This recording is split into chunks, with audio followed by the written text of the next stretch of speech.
नमस्कार साथियों, आप सभी का स्वागत है प्रेरणा स्टडी पॉइंट पर। साथियों, लेकर आया हूँ आपके लिए एक और नई वीडियो। इस वीडियो में मैं आज आपके साथ डिस्कस करूँगा हिंदी साहित्य के इतिहास एवं उसकी प्रमुख रचनाएं, अर्थात मैं हिंदी साहित्य का जो काल विभाजन में आदिकाल और भक्तिकाल की इस वीडियो में मैं बात करूँगा। आदिकाल एवं भक्तिकाल की प्रमुख विशेषताएँ क्या थी, आदिकाल और भक्तिकाल के प्रमुख कवि एवं उनकी प्रमुख रचनाओं की बात हम डिटेल में करेंगे। तो बने रहें अंत तक वीडियो में, और यह वीडियो आपके लिए बहुत महत्वपूर्ण होने वाली है।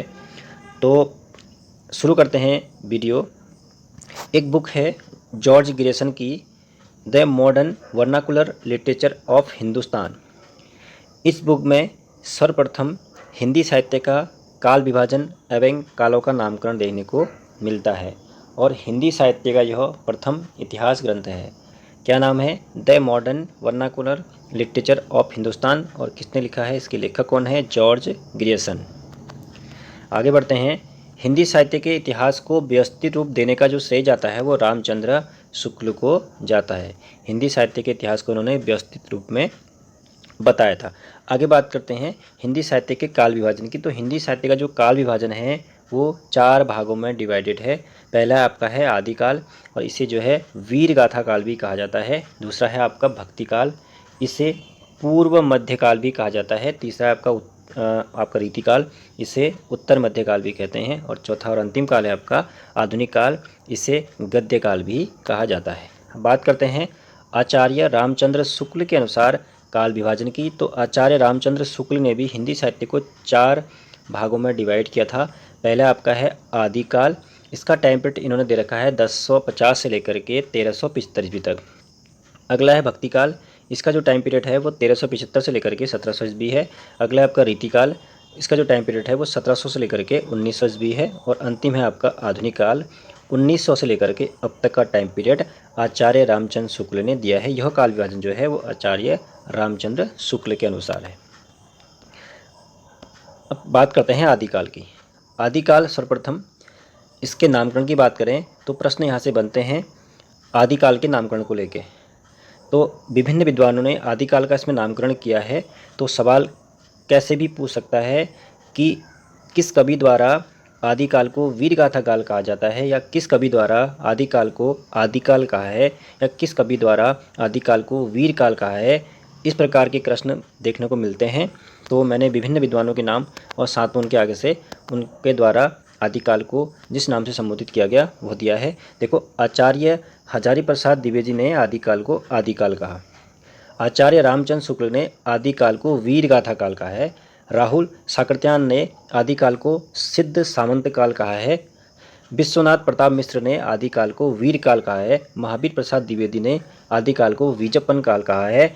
और जॉर्ज ग्रेसन ने आदिकाल को जो है चारण काल कहा है। तो ये इन सारी बातों को आप नोट करेंगे, इम्पोर्टेंट है परीक्षा की दृष्टि से। आदिकाल की जो प्रमुख विशेषताओं की अगर बात करें तो आदिकाल की प्रमुख विशेषता थी आश्रय दाताओं की प्रशंसा। अर्थात आदिकाल के जो मैक्सिमम लेखक या कवि थे वो कहीं ना कहीं राजाओं के आश्रय प्राप्त थे, तो वो अपने आश्रयदाताओं की प्रशंसा उनकी कृति में देखने को मिलती है। युद्धों के सुंदर एवं सचित्र वर्णन आपको, सजीव वर्णन आपको आदिकाल की जो रचनाएं हैं उनमें देखने को मिलेंगी। साथ ही साथ आदिकालीन साहित्य के जो प्रमुख रस है वो वीर रस और श्रृंगार रस थे, है नहीं। तो आदिकाल के जो प्रमुख साहित्य हैं उनमें जो रस हैं उसमें वीर रस और श्रृंगार रस की जो है प्रधानता आपको देखने को मिलती है। इसके अलावा भाषा की बात करें तो आदिकालीन जो भाषा है इसमें डिंगल पिंगल भाषा का इसमें प्रयोग हुआ है। अब बात करते हैं आदिकाल के प्रमुख कवि और उनकी रचनाओं की बात करते हैं। तो आदिकाल के प्रमुख कवि, देखो सवाल यहाँ से भी आते हैं, निम्नलिखित में से कौन आदिकालीन कवि नहीं है, या निम्नलिखित में से कौन आदिकालीन कवि है और उनकी रचनाएं पूछेंगी। तो पहला आपका चंद्रबरदाई, एक साइड मैंने कवि लिखे हैं, ये कवि हैं आपके, और उधर उनकी रचनाएं हैं। तो पहला आपका है चंद्रबरदाई। चंद्रबरदाई की रचना है पृथ्वीराज रासो, और यह लिखी गई है ब्रज भाषा में। नेक्स्ट है आपका जगपति, इनकी है परमार रासो। अगली है सरप्पा, इनकी है दोष कोश। अगला है स्वयंभू, इनकी है परम चरित्र और अरिष्ट नेमी चरित्र।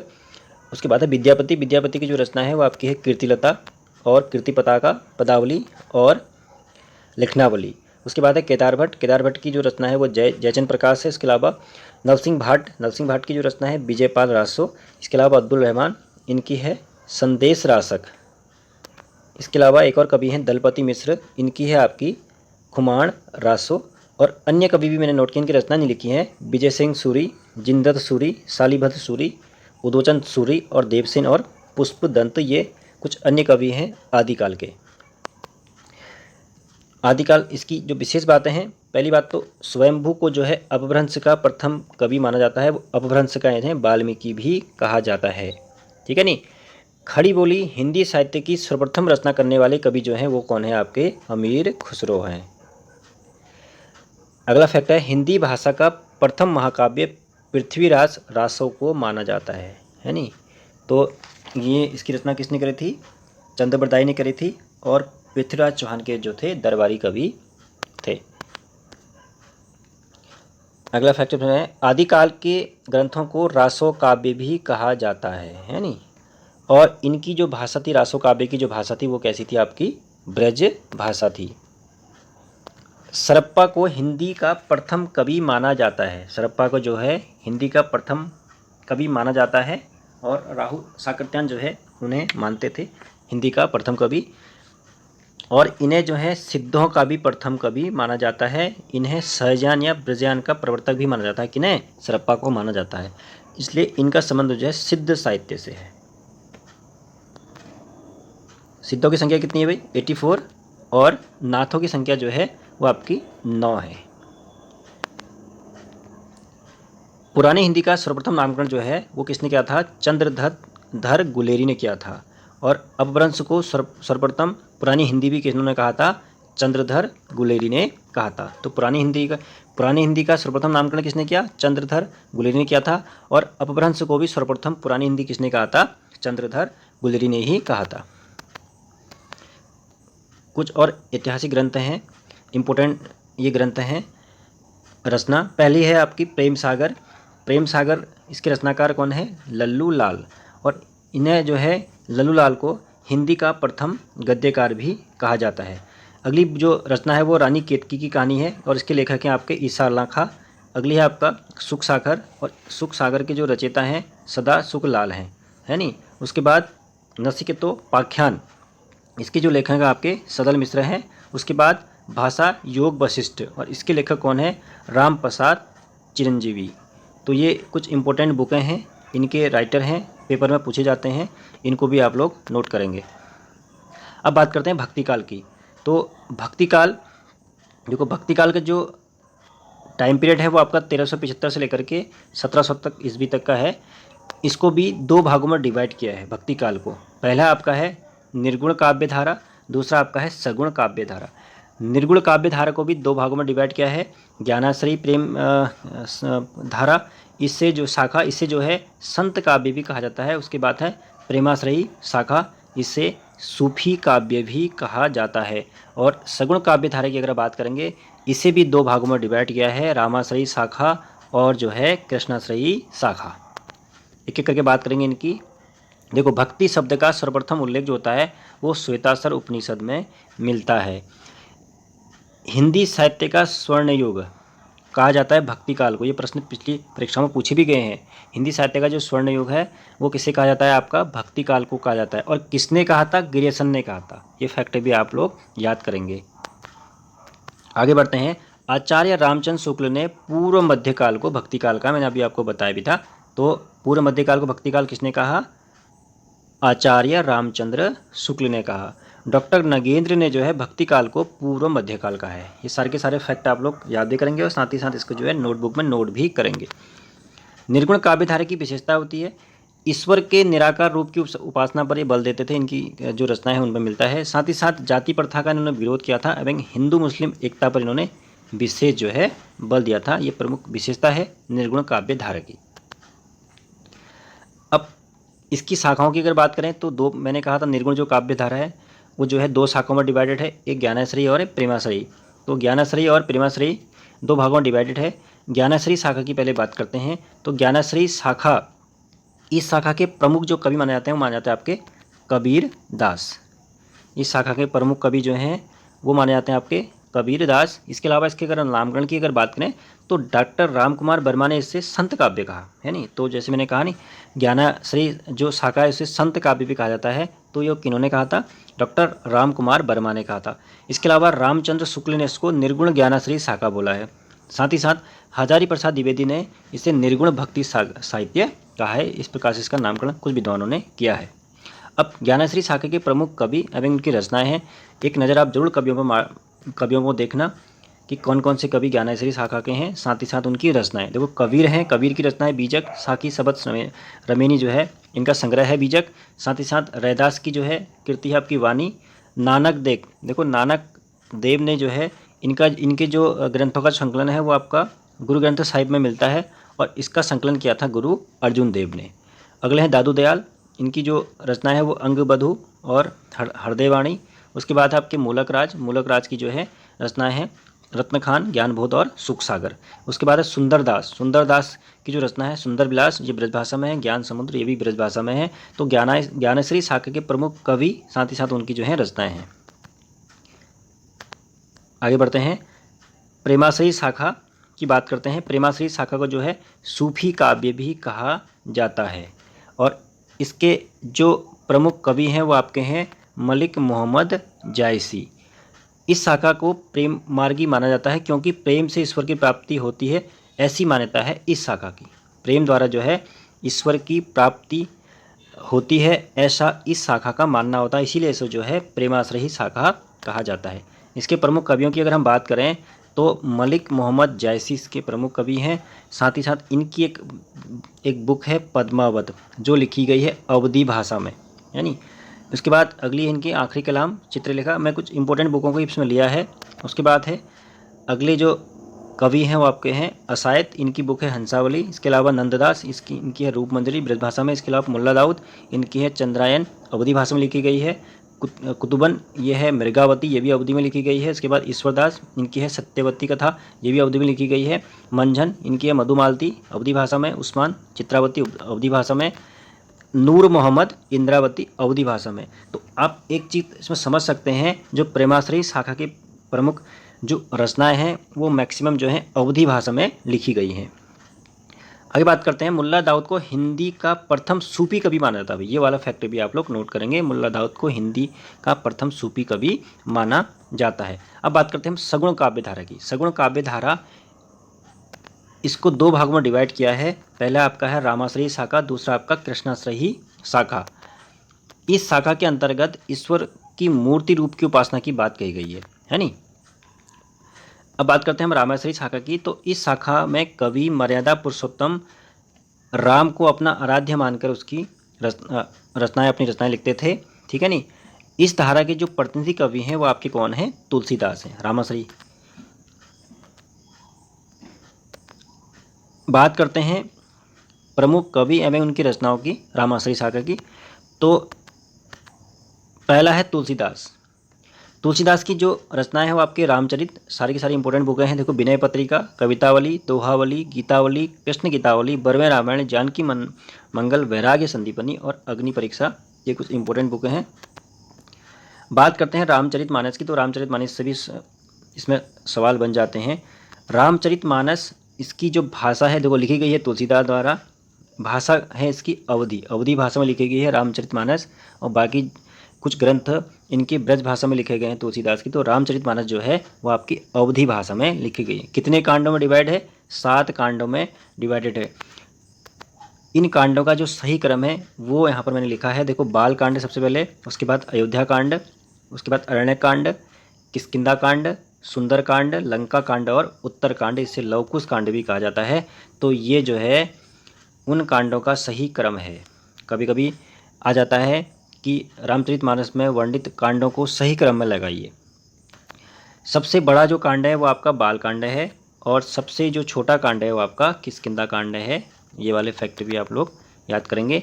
अब इस जो रामाश्रयी शाखा के अन्य जो कवि हैं वो आपके हैं महर्षि वाल्मीकि। इनकी रामायण है वाल्मीकि रामायण, जो कि संस्कृत भाषा में लिखी गई है। इसके अलावा रामानंद, इनकी बुक है राम आरती। इसके अलावा केशवदास की जो रचना है वो रामचंद्रिका और विज्ञान गीत। इसके अलावा ईश्वरदास, इनकी भरत मिलाप है। इसके अलावा सेनापति, और इनकी एक कविंत रत्नाकर, इसके अलावा अग्रदास, राममंजन मंजरी, ध्यान मंजरी, रामाष्टयाम। उसके बाद है नरहरिदास की है पौराणय रामायण। इसके अलावा नाभादास की हमारा भक्तमाल और अष्टयाम। ठीक है नहीं, तो ये जो हैं सारे के सारे प्रेमाश्रयी शाखा के कवि हैं। आगे बात करते हैं कृष्णाश्रयी शाखा की। इसके जो मूल प्रवर्तक हैं वो आपके हैं वल्लभाचार्य, और इस शाखा के जो प्रतिनिधि कवि हैं वो आपके सूरदास हैं। तो इस शाखा में कृष्ण को अपना आराध्य मानकर जो है कवि अपनी रचनाएं लिखते थे। तो इस शाखा की जो प्रमुख रचनाएं हैं, प्रमुख कवि हैं, वो आप देख लीजिए। सूरदास सबसे प्रमुख कवि इस शाखा के। सूरदास की जो रचनाएं आपकी सूर सागर ब्रजभाषा में, साहित्य लहरी, भ्रमर गीत और सूर सरावली।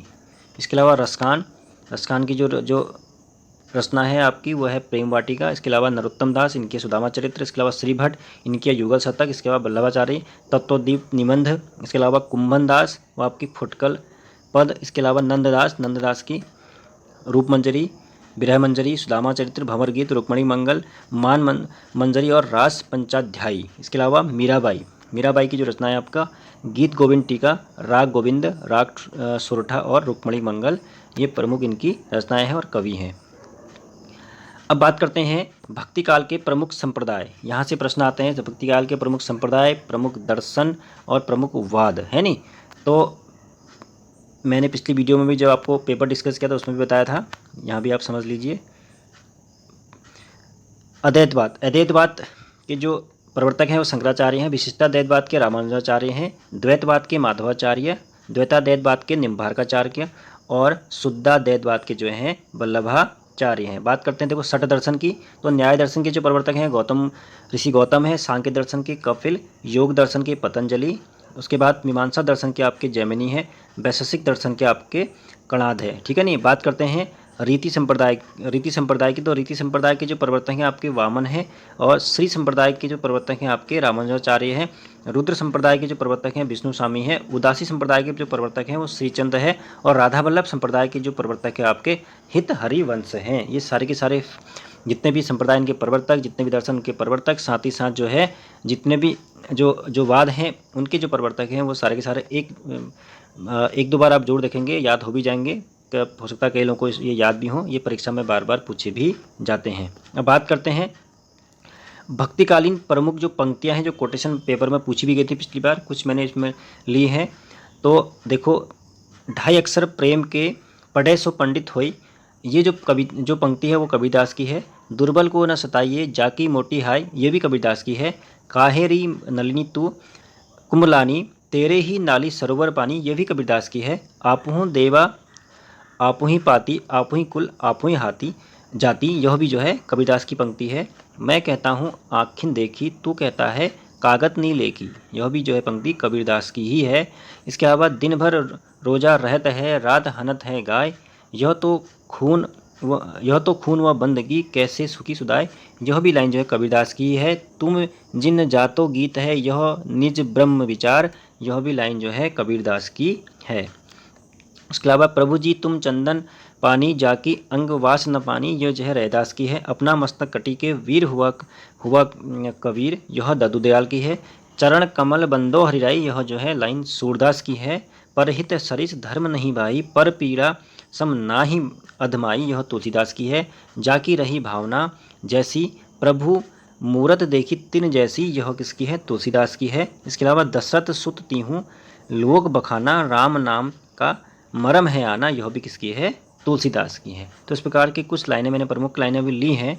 इसके अलावा नेक्स्ट वीडियो में कुछ आपको मैं और इसमें जो भी पंक्तियां हैं प्रमुख पंक्तियां उनको बताऊंगा। तो इस वीडियो में इतना ही। इस वीडियो में मैंने आपके साथ आदिकाल और भक्तिकाल की बात की है, और नेक्स्ट वीडियो में आपकी रीतिकाल और आधुनिक काल की मैं इसमें बात करूँगा। तो आई होप कि आपको वीडियो पसंद आई होगी। तो मैंने ये नोट्स हैंडराइटिंग नोट्स ही से आपको PDF पढ़ा है, तो इसमें आप लोग इसको अपनी नोटबुक में नोट भी कर सकते हैं। तो मिलते हैं नेक्स्ट वीडियो में, तब तक के लिए धन्यवाद।